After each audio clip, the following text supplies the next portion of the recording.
tayo ng kalat-kalat ng pag-ulan sa Metro Manila dahil po yan sa Intertropical Convergence Zone o ITCZ.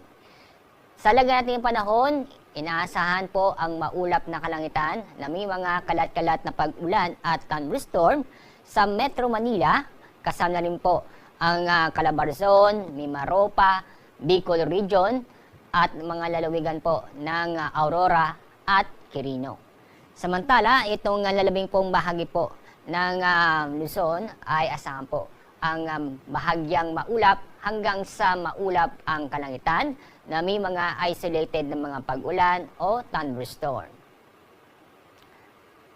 Sa Visayas at Mindanao, dahil po yan sa ITCZ, itong buong Visayas at ganoon din po sa may Zamboanga Peninsula ay makakaranas din ng maulap na paporin na may mga kalat-kalat na pag-ulan at thunderstorm.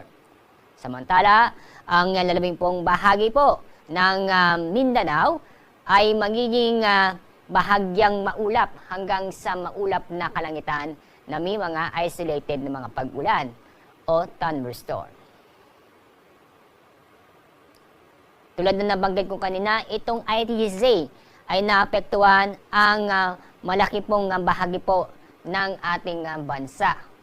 Itong ITCZ ay magpapatuloy ng epekto nito sa malaking bahagi ng ating bansa bukas, araw ng Sabado at din po sa Linggo.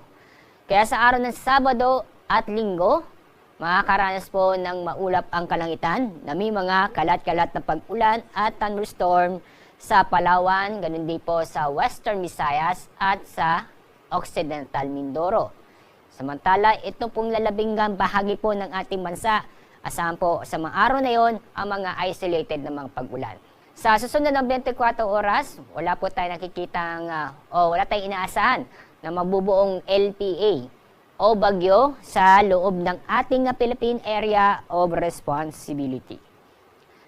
Ngayong araw, wala po tayong gale warning, kaya safe naman po pumalaot ng ating mga kababayan sa buong kapuluan. Paalala, mag-ingat pa rin tayo dahil sa may inaasahan tayong mga pag-ulan dulot ng ITCZ. Ang araw pong sikat mamaya pong 5:32 ng umaga. Ang araw nilubog sa ganap na 6:30 ng hapon.